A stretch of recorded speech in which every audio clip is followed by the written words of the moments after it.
right, welcome back to Denis Development TV with me, Jean-Jacques Denis. Today, first podcast, we're working with getting these podcasts out to you more so we can focus more on relationship building, relationship developing, right? And really creating, ideal relationships, not with, just the people that we're working for or working with, but, also people that we see potential to collaborate with, right? So this is one of the guys that I met when I first got out here, right, in Indianapolis. I'll give you the backstory in one of these interviews, how I wound up in Indianapolis, but I got to tell you, the hardest thing for me to do when I first got here was find entrepreneurial minded people, right? And it was, a lot of people were, that I met were kind of just, 9-to-5ers, people who didn't really have a hustle in mind. They just kind of wanted to survive and get over the hump, right? So I'm coaching in New York, but I'm also bringing my coaching services here to Indianapolis. And I decided to open up an office downtown Indy and just work out of a co-working space pretty much, right? And so I put out a sign, and the sign that I put out is just free coaching, 30 minutes. Come on in and get some free coaching. And people didn't really know what coaching was. They didn't know what that is, what that meant, right? Am I a football coach? Am I a sports coach? What kind of coaching are you talking about? So there wasn't really a lot of street activity, a lot of street traffic. But one guy saw the sign and he walks in and he said, I want to see what that's about. Turns out this guy is actually the leasing agent for the building where I'm working out of, this co-working space, right? So he's got access to every office, every amenity, everything in the building, also not just in the building, but then also in the community, right? So here I am, I'm mind blown, okay? I'm a transplant from New York, moving to Indianapolis with my business, right? And I meet somebody who has resources, connections, understands the entrepreneurial spirit. Not only that, he's actually walking the talk. Right? He's not just talking it, he's walking the talk, right? And he himself is a transplant. So I'm giving you all of this so you can get a vision of what I experienced when I ran into this guy, right? And when we met each other. And it's been vibes ever since. He's got a few things going on. I've got a few things going on, but somehow we collaborate on so many different levels, and it's not just, transactional. Right? This is a guy that I see a lot of myself in, and I'm sure that he sees a lot of me in him, right? Absolutely. So this is really how we came together, and we wanted to, present this to you guys, and it's just for you to get an idea of, look, there's more entrepreneurs out here in Indianapolis, but we got to get them out. We got to get you guys out. We got to get you guys to collaborate. We got to get you guys to cross promote, and we got to start building more meaningful relationships, right? So today I'm sitting down with Kwashaad Smith, right? Yes, sir. How you doing? Kwashaad Smith. And we call him Shaad, right? Yes. Right? Shaad, yes, so, sir. Yeah, Shaad, man. And this guy has access to almost everything that's under the entrepreneurial umbrella, right? So when we first started talking, I think you had a few things going on. You were doing events, right? You had an event spot where you were doing, I think it was, what was it, concerts or? Well, any type of event. Any kind of event. Party to a concert, yes, sir. Right. So it was a really great spot down on 120 Market Street, and out of there you also have your office, yes, right? Sir. Out of 120 Market Street. That's correct. Right. And so him and I, we sat down for a while and we just started really chopping it up, and we had a 45-minute coaching session. And during that 45-minute coaching session, we had a lot of breakthroughs within that 45 minutes. And one of the things that we decided to do was, cross promote and collaborate, right? So Kwashaad, let's talk a little bit about where you are today, and then we can probably go back to how you got there, right? So Right now you're working for yourself. You're the president, CEO, owner, right, of Careful Moving, yes, sir, right, which is a moving company, right? And you service people out here in Indianapolis. How's that been going for you so far? When did you start? How's it been going? And how many people do you have working with you? Okay, so yes, I am the owner of Careful Moving, LLC, and it all started, I can go back to my childhood with that as well. Yeah, man. Because I moved around like a military kid. Right. So I have a lot of experience in the moving industry, but now I actually have a business, a moving business, right. And we're doing well. We have a contract with a company that we handle their deliveries, 15 different stores. Got it. So, that's what we're doing, and we plan actually to expand within this first quarter of 2020. Okay. And how many people do you have working with you? It's 5 of us. 5 of you guys. Yes. Okay, so that's a business, yes, right? Sir. And how's it been going? So how far are you at Indianapolis? Are you all over Indianapolis, or are you just focused on one particular area? We actually service the entire state of Indiana. Really? Yes, okay. sir. See, I didn't know that. Yes, sir. And with the deliveries, we actually go over even into Illinois. So you could say Indiana and surrounding states. Okay. So what motivated the business? Why moving? I mean, you got a lot of things under your belt, a lot of experience from a lot of different areas. So why the moving? Well, it all started probably February of 2018. Okay. That's the last time I clocked into a job, Right. which was a welding job. I'm a master welder as well. So after that, it was more of hustle and bustle, trying to make sure I have income staying in, you know, because I knew as an entrepreneur, right. From a child. Right. I used to actually take Kool-Aid and powdered sugar, combine them, different flavors, and I would put them in little baggies and sell them for 25 cents. I would put them in my toolbox. Nice. Take them to school. How old were you? I was in 3rd grade.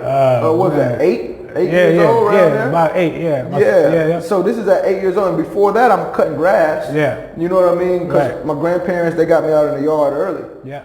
8 years old, right? You're putting powdered sugar. You're putting sugar and Kool-Aid. Sugar and Kool-Aid. In what? In a Ziploc bag? No, in like a little baggy bag. Because Ziploc was a little too big. Right. You couldn't really twist it. Like, so you would literally put it in like a sandwich bag. Okay.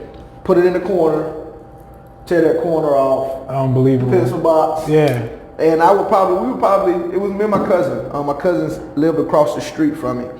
And we both would do it. How much you sell it for? 25 cents. 25 cents a little bag. Okay, all right. And then we're going. Nice. We'd come home, both of our pencil boxes was empty.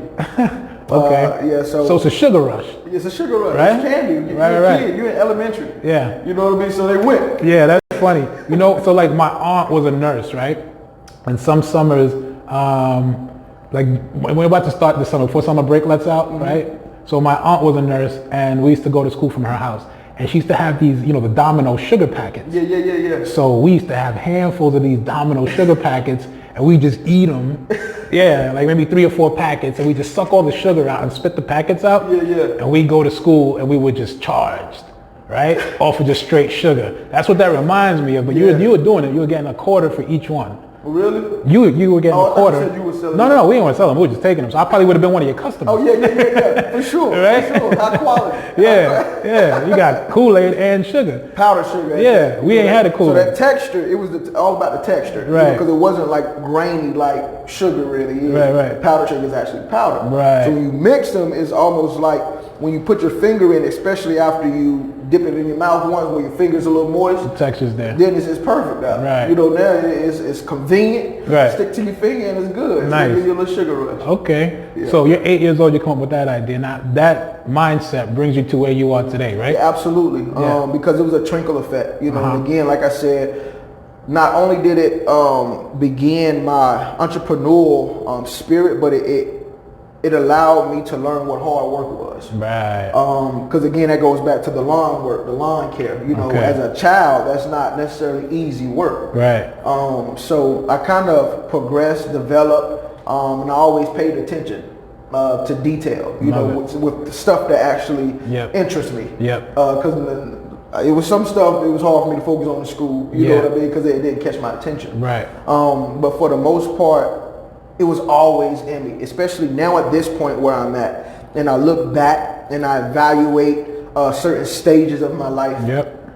I definitely could see it's been in you the whole time. Yep. You know what I mean? But it's always a time for everything. Yeah. So you're starting out young, right? So you're already dealing 8 years old. You're already dealing with, you know, kids your age, probably maybe some kids older, I'm guessing, right? Yep. Everybody wants some sugar at the end of the day, right? Absolutely. Right? So then you're looking at, you know, relationships. Talk to me a little bit about the relationships you were having. Like, what was it that you would say, or what would you see in someone that made you would want to approach somebody? It could be there, or even with the landscaping, the lawn work, right? Like, what would you be looking for when you were talking to somebody or you approach somebody? What kind of questions would you ask? What would your relationships, how would you try to initiate a conversation with those people? Well, I would say, for one, confidence. I think that was the biggest thing for me, is having the confidence to do it. I say that first, right? But I say that to lead to the point that my personality. Yeah. My personality is already, I can't meet a stranger. Right. You see what I'm saying? So it was like that goes back to the confidence. I experienced that with you when I first met you. You were really outgoing and you were just conversational. I want to make you comfortable. Yeah. So my background is in sales and marketing as far as my professional background goes. Yeah. So one thing that I know is if we can be comfortable, we can converse amongst each other and find out where we can be mutually beneficial. Right. So again, but I have to have confidence even to talk to you about in that. yourself. Absolutely. Gotcha. Yeah, I have confidence in myself. Exactly. Right. Exactly. So that's a starting point. And what I'm coming to you talking about. Right. If it's a product, or if it's me, you got to have confidence in both. Okay. So you got to be able to stand behind the product that you're offering, Absolutely. right? Okay. Absolutely. So then how do you respond to people and their reactions towards you? Maybe somebody has a misconception or maybe, they don't want to be approached. How do you respond to that? Well, that goes back to the confidence. Okay. When you have confidence in a product, 9 times out of 10, you're knowledgeable about it. Got it. So I would suggest, whatever niche you're in, whatever product that you have, you really learn that product. Yep. So when you go and try to present it to people, when you go and try to build relationships, you're not coming off sketchy, because people, when it comes to that, people pay attention to body language. Yep. They pay attention to your confidence level. And if you seem not confident and you can't keep eye contact, or you know what I mean, what's going to happen is you're not going to get as good as results as you would coming confident and really standing behind whatever you're talking about. So, okay, I like that you go in that route, right? Because so you and I both, we have this in common where we're both outgoing and we kind of just we are who we are, right? Yes, sir. We just be ourselves pretty much, right? Yep. Now you have some people who are not like that and they're more introverted, right? And they don't have, from maybe our perspectives, we might say this person lacks confidence, right? But maybe they're confident in another area in their lives. So have you ever been, been in a situation where you've approached someone and they may say something like, he's too confident or he's too, arrogant. Much. Yeah, he's a little too much. Absolutely. Yeah, you've experienced that? How do you deal with that? Me personally, it's inevitable that I run across those people, because again, I do exert so much energy, confident energy. Yeah. And it can be a bit much for an introvert. I'm not even going to say about somebody who lacks confidence, because it's not necessarily about the confidence when it comes to energy. Right. Because what happens is I go in and let's say I'm doing me, which I'm going to keep it live. I'm going to try to keep it where they feel comfortable. Yep. So one of my keys is to try to find something that we can relate to. That's one of the main things. I love it. Talk to me. Yeah. So find a common ground. Absolutely. Yeah. And of course, being in sales, I've had sales training where we kind of start off with a small talk. Right. And that's a confidence builder for yourself as well. Yep. Something very common to talk about is the weather. Whatever the weather is, what you think about this weather today, man? Yeah. And that opens them up. So basically you got to take it as you're opening up a can. Right. When you first get the can, it's completely sealed. Yep. No matter what kind of opener you use, whether it's the handheld or the electric, it's still a process to open up that can. Got it. So can starts with penetration. Right? Whatever opener you use, you penetrate the can. Right. And then gradually you open up the can. Yep. It's the same thing with the person in relationship. So respect the process. Absolutely, you have to. You have to acknowledge the process and respect the process. You mentioned something that's important to me. You said relate. You have to find a way to relate, right? Yes. So I'm working on this series. We were talking about the relationship development and management series. And the first key is relatability. Yes. I think that does open the door to building a meaningful relationship. Yes, sir. Right? So when you find yourself, like somebody may come across and say that you're a little too much, right? Maybe you're a little too confident, right? How do you build relatability? How do you create relatability? What do you look for? Right? Because you said respect the process, so obviously there's going to be a process to relating. Absolutely. And you don't want to push it, right?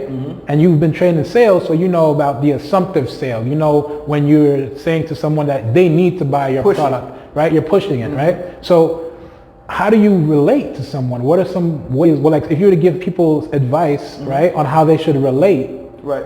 What would you say to someone about relatability? You definitely need the 2 P's, which is patience and persistence. All right, the 2 P's, patience and persistence. Yes. So again, let's say I approach someone and they happen to be an introvert, right? Someone who is not confident talking, don't like talking, but their strength is more maybe working by themselves or working on a computer, working with their hands. We all have different strengths. And the first thing that we can do to help ourselves is identify our strengths and weaknesses. So I would say with those two P's though, the patience and persistence, let's say you walk up to someone and you can tell that they're closed up. Like introverted, more reserved. Exactly, reserved, and because you have postures. You know what I mean? So the posture. So you're really studying the body language. You're ready, like, you're reading people. Absolutely. All right. Most of my deals are closed because I'm reading body language. Love it. Whatever I say, I'm seeing how their body reacts to it. Love it. So that tells me what direction I need to go in concerning that conversation. If they're a little tensed up when we talk, okay, we might need to change this. Exactly. Maybe change the discussion, the topic. So you definitely got to be pay attention to detail. Definitely pay attention to detail and adapt.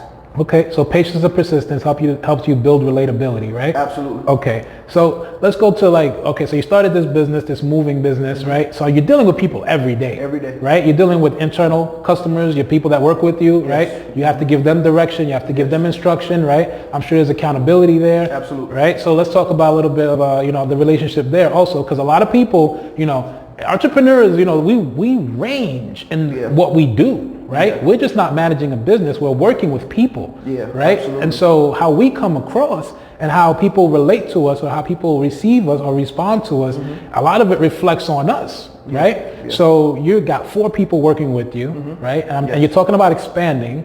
So what that means is you're going to have more people working with you. Yes, sir. You're doing what you're doing in the state of Indiana. You're not just focused on, just Indianapolis. Right. So when it comes to your team, right? A lot of people need to hear this. Where do you feel like, your relationships are flourishing within your team? Like, what do you do to let those people know that this is a team setting? Build value. Okay. And when I say build value, not just for the company. I look at each one of those guys as a business owner themselves. All right. Especially because they have to deal with the customers too. They are helping grow the company. Without the team, the company, there's no company. Right. Especially in the moving industry. I can't move a couch by myself. Some of them. I could Well, you shouldn't have to, right? But you don't want to. You're not going to last too long. Right. Yeah. Because you can have a dollar. There's ways to do it. But right. So it's not just for show. The guns are not just for show. No, man. Right. I had to get a permit for these things. I'm glad you brought that up. Because I would say, honestly, for a real true entrepreneur, a real true boss, manager, we talk about leadership, not to get off of subject because we're still talking about relationship building. Right. But I definitely hold them to a standard for one. Right. And I make sure that I let them know, hey, hold me to this same standard. Okay, you allow them to hold you accountable. Absolutely. Love it. Absolutely. I make it known, hey, if I'm slacking, let me know. Right. Because this is a business. We're talking about competition now. We're talking about money. We want to stand out. Right. So we want to hold each other to the same standard, which is excellence. How was that received by your team? It's received well. Now the thing about when you're talking to people, you want to pay attention to your delivery. So sometimes I know, let's say something happens and a mistake is done. Yeah. Sometimes as a leader, you have to really think. You can't think with emotions. Gotta be completely objective. You have to. Got it. Because at the end of the day, it's not a personal matter. Now that's why some people say never do business with family. Right? Yeah, that's a whole different conversation. Right? But tell me more about that. It's still a relationship. Yeah. And the reason I say I brought the family thing up is because I do have family that works with me. Yep. But let me tell you what the key is, and this is another good key to relationship building. Talk to me. Yep. Communication. Yep. There it is. I think you just touched on number 4, but we gonna go. I'm not setting them up for any of this. I've done videos on this stuff, and I'm telling you, like, you're hitting the pins right on the head. Well, communication is key. Yeah, it's definitely key. Because I would definitely say, if you are working with someone who you guys already have an open line of communication, where y'all guys can talk about really anything, it can work. Okay, so here's a question. I'm just gonna interrupt you real quick. A lot of times I work with teams that are building or, upper or middle management, within like small for-profits and also for some not-for-profits, Okay. right? I also work with a lot of, freelancers who are starting to hire their teams also. And what you said is key, which is why I interrupt you, because it is your delivery. But then there's also some blurred lines, right? Where some people, the relatability part of it, where they can't tell, and you mentioned family, so they can't tell really, when you're being the quote-unquote boss or the leader, or when you guys are being friends, right? So you nod in your head like you experienced that, right? Oh, yeah. So how do you work around that to still empower them to see that they are part of the team? How do you do that? So without sabotaging the relationship? absolutely, absolutely. Because honestly, I have experience on both sides. I've seen it go well, Right. and I'm seeing it go well. Yes. Which means that's present. Right. And I've also seen it go south. Right. Again, when I mentioned the communication, an open line of communication. Right. If you have a open line of communication, 9 times out of 10, you guys have come across some, I would say, differences. Okay. Yeah. Right. So you can kind of gauge off of the differences how you guys recovered from that. Now again, if you know your family that you don't need to do business with, Right. you know what I mean? Right. But to answer your question, I think it's because they know me. And if you have an open line of communication with someone, 9 times out of 10, they're going to know you better than someone who doesn't have an open line of communication. Got it. Because you guys talk. So just to dig a little bit deeper, right? Coaching hat.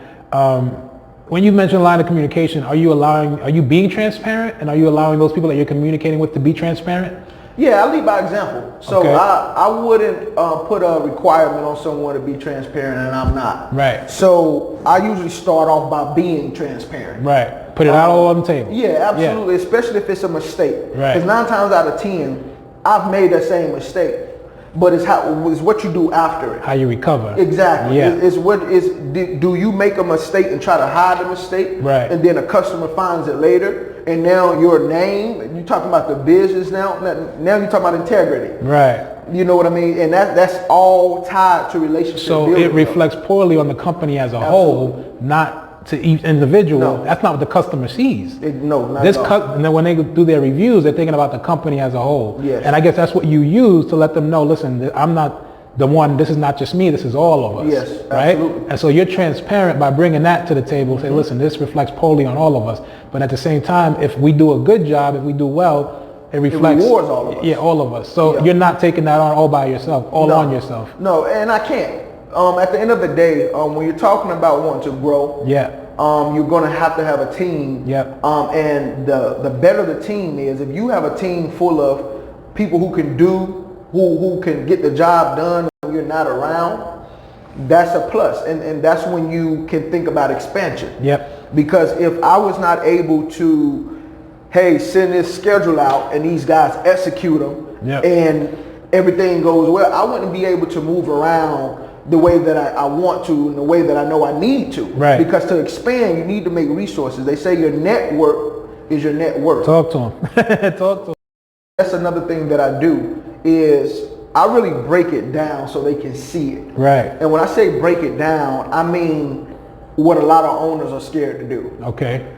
And now, granted, I understand why they're scared, because people can go off and start their own. That's fine. Yeah. But I'm the type, especially with my core, which is that's what we're doing right now, because we're mastering right now. So we don't want a big team, because we want to master it. Then we grow, and we can train them efficiently as we grow. So now you're stepping into systems and processes. Yes. You want to have effective systems and processes, right? Because those go with relationships as well. Yep. When you're talking about building relationship with corporations and big companies and even other business owners, you want to have your stuff in place. You don't want to go half step, and that goes back to that confidence.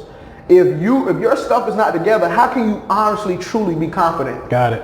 You know what I mean? Yeah, yeah. So, the insecurity shows, the instability shows, all of it shows. Yeah. But now, now that you're creating your systems and your processes, you're running trial and error, you're figuring things out, you're problem solving together as a team, right? Yeah. It boosts your confidence, and it boosts the confidence of the team. Responsibilities do too. Okay. Giving the guys responsibilities. Got it. So, all right. So that's internal customer, right? So external customer now. We talked a little bit about, because like we gotta have both sides. You know, people are struggling with that, and it's kind of like I don't know how to, stop my company from being, viewed in the wrong light because of my workers, right? So, okay, now you've already touched that point, and it sounds like you're still working on it. It's a work in progress, right? Yeah, and you have to be patient with that because you can't expect everybody to pick up like this. Yeah. And again, everybody so the doesn't patience have and persistence that you mentioned. Exactly. Yeah. Exactly. Because some people's strength, all right, looking at my team, you have some people who's strong on the intellectual end, which is very important. Yep. Then you have other people strong on the operational end, which is very important. Right. So basically, what I'm saying now is everybody plays their role, and that's why it's important to identify the strengths and the weaknesses. Got it. I've literally had open discussions, round table discussions. Pointing out everybody's strength. I started with the strengths to open everybody up. I say, okay, I start with this person.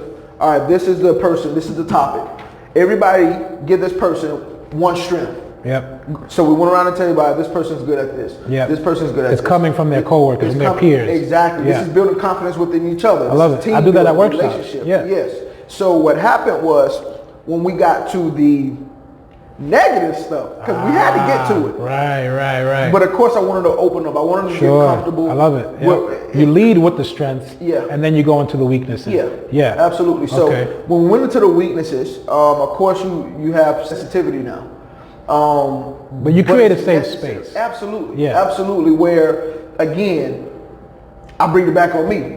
I'm gonna start with me. Y'all tell me my weaknesses. What can I work on to make me a better worker, person, father? This goes across the board. Leading by example. Absolutely. Yeah, you're consistent. As you've been saying everything and you're describing your way, you've been consistent the entire way. So you lead by example, and that's how you empower your team, right? Absolutely. Let's talk a little bit about, I don't want to interrupt you, I kind of want to get to, the customers now, right? Because it sounds like your foundation is strong. What are some areas where, you feel like your relationships are helping you retain your customers and then also get referrals for more customers? I would say 50% of my database, or I'll say clientele, is returning customers. Okay. What is it? Why? Why are they coming back to you? There's a ton of moving companies out there. Absolutely. For one, I find where the value is, and I expose the value. Within my company. Got it. We offer different services. Okay, so not only are we a moving company, we do deliveries, assembly, residential moving, office moving. Wow. Junk removal. Wow. And these are all strategies that I thought about in the beginning, because the moving industry, just like a lot of different type of businesses, they have peak seasons. The peak season for a moving company is probably the end of March, which is basically spring break, to when school is back in, which is the end of August. Got it. Those are peak seasons, right? So coming into it and understanding that, I said, okay, as a business owner, I want to be able to keep my guys busy, because at the end of the day, that's what this is about, making money. Right. But I wanted a moving business. I didn't say this in the beginning. One reason why I chose a moving business is because I felt like it was so much opportunity to create jobs for men. And of course, not just men, because it's certain assets of the company that anyone can do. And I'm not sexist or anything, but moving furniture is that's more of a man type of profession. Until it's not. But so you get the robots in. Move that. But I would definitely say, as far as the external customer, professionalism and quality is what I preach to the team. And again, I make sure they hold me to the same quality. And that is what I express not only to the external customers, but even to partnerships. So I'm wondering, like, because you're a transplant, right? You came from South Carolina, I think you said, right? I moved here from South Carolina. From South Carolina. Yeah, born in North Carolina. Born in North Carolina. Yes. So you're coming into Indianapolis, young guy, you know, hungry, motivated, ready to get going, right? And you've got a lot of ideas. So you've been in the moving process, right? Yeah. But for you to take a bird's eye view and say, we're not just moving furniture here, you know, we're doing everything that comes with that, right? How did you get to that? Like, how did you, you know, and not only how did you get to it, but how do you see that it helps your customers? Well, I think I think the answer to your question for me would be, I actually put myself in the customer's shoes when making any decision. Yep. Because at the end of the day, we're here to service them. Right. And I think that is one thing that definitely helps the company, because the guys see that. Yep. Again, leading by example. So even if we know the customer is completely bogus at the moment, right? Okay. Bogus, what do you mean? Like they're just looking around? No, when I say bogus, I mean they want to make a problem out of no problem. Okay. They want something for free. Out of a molehill. They want, you know, it's all type of different bogus. Okay. Seriously. Yeah. You know, I've just had all type of situations. Yeah. You know, and me being me, and understanding that you don't want one incident to mess up the longevity of your company. Yep. You want to try to accommodate their needs. So depending on the situation though, because again, sometimes it's just a little bit outrageous where, you know, my hands are tied. Yep. Especially if we've done everything we could to, you know, accommodate their needs, but they're still wanting more. Yeah. At the end of the day, it's a company. So it's over. So okay. So I don't know. The sales game is a little bit funny right now, I think, in my opinion.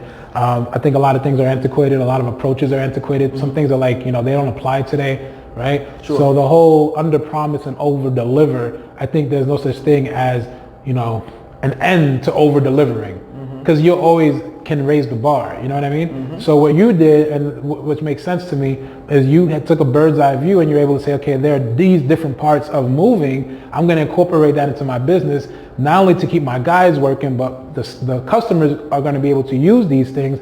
But there are also going to be some things where it's bogus, and like, I've done the best I could for you, right? Where do you draw the line without sabotaging the relationship? It's a case-to-case basis. Okay. It depends on who you're dealing with and what type of person they are. Yeah. Again, I would say adapting is very important. You got to be adapting. Yeah, Okay. because again, you may come across someone who's very aggressive. Yeah. You know, we spoke about earlier, introvert. Yeah. Well, I've met other extroverts as well.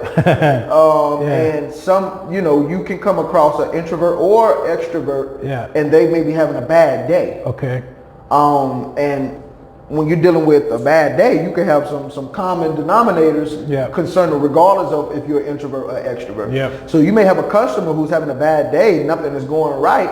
And note this is where the biggest frustration is, and this is what I try to explain to the guys, and I try to explain to myself as well, because I have to coach myself too. But one of the things is, they are not the professional. They don't know what's really going on. They don't know if they're being overcharged really, unless they really market search. Yeah. You know what I mean? So it's like, it's to the point where I understand, okay, they don't know what's going on. You're the expert. expert. It's my job to what? Teach them, to give them knowledge, so it takes confidence and knowledge in order to even have them comfortable. Because this is the key. This is the thing. When you're talking about a moving company, delivery, any of those services, guess what? We have to go in their home. So that's why I say professionalism and quality. Yep. Now, one of the things that I also incorporate in the training is to be very nice, to be very easy to be around. Be personable, be exactly, kind. which goes back to the professionalism and quality. Right. Because we want quality service. We want to be professional. And when we're talking about professional, I think that's a big key to relationship building. Yeah. Because when you're out in the business world, one of the first words you think about when you talk about business is professional. Yep. Actually, some people are addressed as professionals. Yep. When you're talking about the business versus world. a businessman or a businesswoman. Exactly. A professional. Exactly. Yeah. So that word is very powerful, because that word consists of not going to the job smelling like smoke. Yeah. Having uniforms. Yeah. Having your pants up. Yeah. Having, you know, clean clothes. Yep. No holes. Yep. All of that boils down to professionalism. So it's not just a noun, it's also an adjective. Absolutely. It describes how you should be. Yes. Right? And that sounds like where you're operating from, right? Yes. What I'm wondering too, because it sounds like you're very straightforward, you know, you're a straight shooter, you're also really good at what you do, you have confidence in yourself, in your team, in your business, your model, right? Yes. So you are the expert, right? Yes. Have you ever been in a situation where you said, I don't want that relationship? Oh, I don't need it. Oh yeah, and now we talk about wisdom. Talk to me, because that's a reality, man. We all go through it, and you have to be able to identify your ideal client from your customer base. And sometimes, you know what, it's not worth the headache, right? Yeah, so, you know, where I'm from, we fire clients. That's what we call it. It's like, I'll fire my client because, you know what, I did everything I could for you, and you're still not, you know, you're still asking too much, and you're not. I can't hold you accountable in any way possible. I gotta let you go. Sure. Right. So, have you ever experienced that? How do you deal with that? Internal or external? Let's go external. Okay, So so it's going to affect your bottom line, right? At the end of the day. So, absolutely. Yeah, so it's a hit you're going to take. But then, like, you'll know when to do that. How do you deal with something like that? Sometimes, again, you want to try to keep your emotions out of it. Because some situations will definitely have you a little frustrated. It's been a time where I have lost about $2,500 in a day. Wow. Very, very upset, but I had to keep my cool because the guys was watching me. Got it. Especially because Leading by example again. Yeah, absolutely. Especially in this situation because it was in a upscale area, and it was just, I felt like the problem was internal. As far as your staff, as your far team? as the team, yeah. Right. So I'm gonna actually kill two birds with one stone. Oh with wow. This, okay. with this question. Talk to me. Yeah. Because what happened was I actually had to part ways with a guy as well. Because again, the problem that had happened, man, it was probably at least 6 pieces damaged. This was in the very beginning, and it all was because the guys were not getting along. The team was not, exactly. The team was not getting along. We had new people, and the new guy felt like the manager was throwing his power around. Even if that's the case, you let me know. You don't go and just do a half job because you're feeling some type of way. Right. So, you know, I had, because that can't happen, $2,500 may not seem like a lot of money, but when you're starting off, and you, so $2,500 is just what we were going to charge the customer. It doesn't include how many hours those guys work. It was 3 guys. So those guys worked 10 hours. So you're talking about paying 3 guys at 10 hours with nothing coming in. So imagine if that was your first job. That's a reality. Not including the truck. Not including the miles, the gas. So I lost a lot of money that day. So of course, that's what really made me target the team. I had to make sure my team was solid and they knew we're all taking a hit. The standards of the company, and understood the vision, understood where this is going, not where it could go, where it's going, and the place that they can play in the role. Because as I tell everybody, if you start with me, you're going to grow with me. It's that simple. Someone, now, granted, I'm going to put the best person in the right position. Okay, so if you're a drummer, don't try to get on the microphone and sing. Stick to drumming. Beat that drum. Beat it to your best. Do what you're good at. Hey, do it. And perfect it, master it. And again, that goes back to even, all of this is relationship building. It's building not only confidence, it's building value in them. So you had to let somebody go in your team, and then you had to let the client go too because of the pieces? Like, how'd that play out? Well, the client, I mean, I had to let the money go. Oh, you had to let the money go. I had to let the money go because at the end of the day, I wanted to accommodate them as much. So you took the hit. I had to. Okay. I had to because it wasn't fair for the customer to take the hit. Got it. So that's my responsibility. I hire these guys. It falls back. So you're assuming all responsibility there. Right? Absolutely. You're like, this was my fault. It's my team's not getting along. That's my poor management on my side, poor leadership on my side. Your pieces wouldn't have been broken if it wasn't for my team not getting along. I should do better with training. We're all taking a hit here, right? But here, I'm going to take that hit, right? That's how you dealt with it, right? Yes, sir. Okay, that makes sense, man. That's big of you because not a lot of people have the energy, the power, or even, you know, that consideration to do something like that, right? considering all the expenses that you listed, Sure. right? Say 25, I'm just going to take the hit, right? Yeah. Because it goes back to how it reflects on you, your company, right? As a whole, right? Okay. And you know what that did?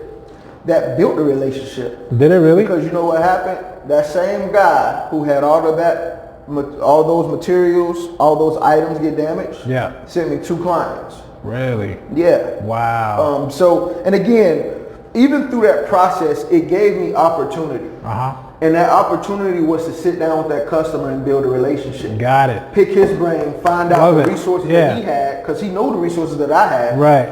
How can we mutually be beneficial to Yep. each other? Yep. That's kind of how my mind is versus what can I get out of you? And that's what the can we relationship get out should of be each other? about. Yeah, mutually beneficial. It makes it more meaningful, right? It's not one-sided, right? That's really what makes it grow, right? Absolutely. So let's go into this is the segment that I think that this is, it's a little controversial, but I think it's necessary to talk about, right? Okay. Biases, right? This is the save your bias, right? Save your bias segment.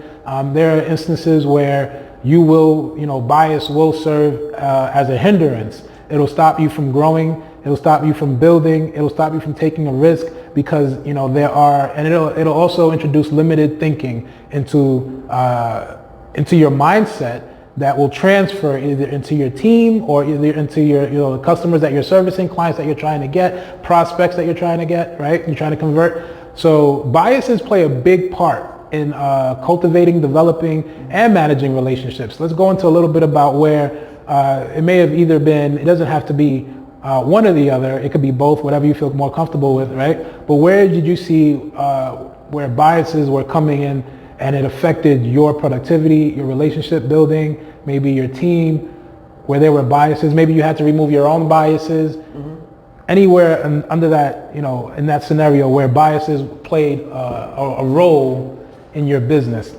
Well, I will start with myself. Okay. Where I felt like I was biased at a time. So you have to remove your bias. Absolutely. Okay. I had to remove it in order to grow, as you have already stated. Yep.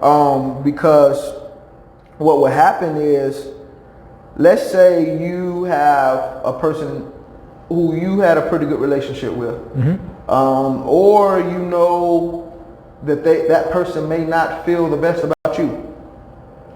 It's easy to add fire to fire. It's very easy to. Talk to me. Yep. So what I had to learn how to do though is, at the end of the day, I'm here to do a service. And if I allow my bias to affect the way that I act, the way that I handle my business and conduct the business, when this is a business where it can touch everybody. It's really no boundaries when you're talking about a moving company. Yep. So I had to realize that if I didn't clearly remove my emotions from the business, I knew I would be hindered. I would hinder myself. Because again, it's like I don't want to deal with that person because of how I feel. Right. Which is what the bias really comes from. It's subjective, about how you feel. How you feel. Exactly. Yep. So I'm like, okay, I can't. I'm a businessman. Yeah. So I had to really look myself in the mirror. It doesn't make financial sense. It's money. At the end of the day, regardless of how you feel, you want to go in there and guess what? Regardless of how they feel about you and regardless of how you feel about them. The standards is quality. And professionalism. So I want to kind of bring it into a place where it's practical and people could take away something from this, right? Sure. Because biases are huge. I run into them all the time when I'm talking to people on the phone, especially people like you mentioned that you had a client in a very upscale area. Yes. Right? And that's where the damage happened with those 6 pieces, right? Absolutely. And you had your team that they were fighting amongst each other, right? They weren't getting along. So, one of the things I experience a lot on the phone when I'm dealing with a lot of salespeople, whether it's, in real estate, whether it's in insurance sales, right? Any kind of where there's opportunity for growth, financial growth, they're scared to go into these upscale neighborhoods, right? To either, sell their product or even call people, in real estate, for instance, where they're in the $1 million price range because they feel like, I don't know how to relate to those people. Going back to the relatability and the communication, right? So there's a bias there that introduces their limiting beliefs. So in your situation, you mentioned that you were in an upscale neighborhood, right? Yes. You removed your bias, I'm guessing, for you to be able to go into that upscale neighborhood, Absolutely. right? How did you feel when you were there, right? And I want to, because I know what you said, like it is a feeling. The bias is a feeling. So we're gonna tie that in. How did you feel when you were there and you were providing the service, right? And your team wasn't working well, but you still took the hit? How did it feel when you finally decided to remove that bias and then go ahead and take that risk of going into an uncomfortable situation by going into that upscale neighborhood and still providing the service? How did that make you feel? I'm gonna describe it as this. Imagine going into a gym. Okay. I see some guns on you. Mine are hidden. And you burning out. Yeah. When you're actually burning out, it kind of hurts. It burns. You're tearing your muscles. Yeah. Right?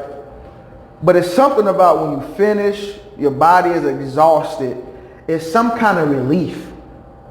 Right? Because you know, I just got it in and I'm just waiting for my results. It's kind of that type of feeling. Because basically it hurt, of course. Initially, when it was happening, it's like, honestly, the next day it hurt. Yeah. But then once I realized, once more money started rolling in. It's working. It's working, yeah. Once I felt like that money was made back and I felt a little better, it was more of, I looked back at it and I said it was a learning experience. Okay. When you're talking about becoming a business owner, a leader, and you're talking about growth, you have to, and even relationship building, I would definitely suggest getting a mirror. Looking yourself in a mirror, even when it comes to talking. Because some people are just not comfortable talking. If you become comfortable talking, that will help you with relationships. Because you will go in with that confidence. Yep. You will go in looking and sounding like you know what you're talking about. Right. Because that's important. How are you trying to sell me a car? You know nothing and you about don't the know car. any of the features that the car has. Yeah. You just know, no 140 on the dash. That's it. Okay, does it have backup features? Does it have... So you want to be knowledgeable. Right. And I learned that in car sales. Okay. I learned that in car sales because there was a difference in the reactions of my customers based off of my confidence level. Yep. When I first started, of course, I'm nervous. Yep. So it was more nervous, more than fear. Yeah. So here it is. I'm like, because I know I'm not as knowledgeable as I want to be. You're still learning. Yeah. I feel like they could ask me a question, but then this is what I realized. I don't know is not a bad thing. There you go. Yeah. It's actually a good thing. Right. So now we can go to the next level and say being confident in yourself, regardless of the situation. Yep. Do you think that helps you remove the bias? Your confidence? Absolutely. I'll tell you a little story, right? When I first started out in real estate, I needed the money. Flatline, like I needed the money. I met my fiance and I needed a ring, right? So I quit my 9 to 5 and I got into real estate, right? And I started renting apartments. Now in the city in Manhattan, we're renting apartments, studio apartments for $2,300 a month, but it's in the West Village. Now my bias was I don't want to be in the West Village because I don't know that I can ask somebody to pay me 15% of that annual rent. I don't even know that I believe that you should be paying $2,300 a month for a studio apartment. So my bias stopped me from interacting with those people, right? And those people were coming in from all over the country because they were going to school right around where those apartments are. And I didn't, because I don't pay $2,300 in rent, you know what I mean? So how am I going to have that conversation? So I started to, my bias stopped my growth. You know what I mean? So I had to remove that bias. And what I did was, what I realized is that these were just regular people. The figures don't really matter to them. For them, all they're looking at is a house or an apartment. You know what I mean? Absolutely. And they're just thinking about paying rent. So they don't really look at the 2,300. They don't really look at, the square footage. They just need somewhere to sleep so they can go to school. It came down to the basics. Yeah. And I think that ties in what you're saying. You're like, you know what, remove that bias because at the end of the day, you are a professional, you're an expert, and you're providing a service. Yes. And that's what they want to see, right? That's what they need to see, right? But a lot of times our biases will stop us from taking that next step because it's all self-imposed. And you know what I found? Just to piggyback off of what you just stated, the customers that I've had to remove the bias from, I would definitely say some of those customers actually turned out to be some of those the gifted don't stop giving. Yeah. Referrals, So, right? Exactly. Yeah, I got that. Yep. It boils down to really just sucking it up, man. Yep. It's your business. Yep. You're responsible for it. Right. And everybody that you have working with you is responsible for it. Yep. So if you understand that and your team understands that, then you get into minimizing risk, minimizing damages. Right. I'm proud to say we have not had an incident since then. Nice. And that goes with them treating it as if it was their company, Right. looking at it from a business standpoint, Yep. and treating the items as if it was theirs. This is their own. Yep. And treating the customer as family. That's the trick. I'm Love gonna it. go ahead and tell Yeah, you. I like we that. go That's in a and we good act like approach. we're cousins, the brothers, but we're the experts. Yep. You're the And expert. and because again, when you going into someone's home, it's a whole nother level of trying to make them comfortable. We're not talking about we're out in public and Yeah. I'm trying to make you comfortable so you can open up so I can give Right. you jewels and I can give you Yeah. the jewels and Yeah. we can converse. It's not a date. It's not a date. Right. We're talking about going into someone's home. These are their valuables. These are their yeah. possessions. Some Oh, of these yeah. things are heirlooms. Like you have to have that familial kind of relationship, right? Absolutely. Where it's like you're treating Friendly, somebody trustworthy. in your family with this level of integrity, right? Yep. Yeah, I think that's a good place for us to leave it. Last thing I want to ask you, Shaad, is so if you were to talk to any business like owners, right, whether they're leading anywhere between 5 and maybe 500 people in their team, Sure. right? When it comes to relationship building, you just mentioned a little bit of it, I think, and you talked about treating people like family. What's the one thing that you could wake up one day, you could be in a bad mood, you can have if you could offer that advice to other business owners like yourself? You said I can always have the relationship. Yeah, something that no matter what, you can be in your worst mood. Oh, what's gonna bring me back to life? Yeah, what's going to bring you, and it doesn't affect your relationships. I like that question, and I like my answer too. I want to hear it. Focus. Focus. Yeah. One word. Focus. Keeping in mind what you're doing it for. Keeping in mind the results. Keeping in mind who's depending on it. Keeping in mind that generational wealth is the goal. Nice. I love Focus. it. Yeah, focus. Underline that, focus. Listen, so we're going to do more of these. This is Kwashaad Smith, Careful Way Moving Careful Way LLC. Facebook and Instagram is up and running. Go check out our quality and professionalism. Careful Way is the only way. So what we're going to do is March 10th, we're going to have our first relationship development and management workshop right here, Launch Indy, 525 South Meridian Street from 6 to 8, March 10th, right? I want you guys to come on by, bring your team, bring your girl, bring your husband, bring whoever's important to you, people that you want to, strengthen, solidify the relationships that you have. And what we're going to do is we're going to help each other, right, with some of the key things that we use to maintain our relationships, to grow our relationships, and also we can use those things to help us increase our social currency, right? So at the end of the day, what Shaad said that was key is it's all about how you treat people at the end of the day and the level of focus, how focused you are, remembering why you do what you do, right? And that will guide you towards exponential growth. All right, this is Jean-Jacques Denis, #Denis Development TV. I'll catch you on the next one. Raise the bar.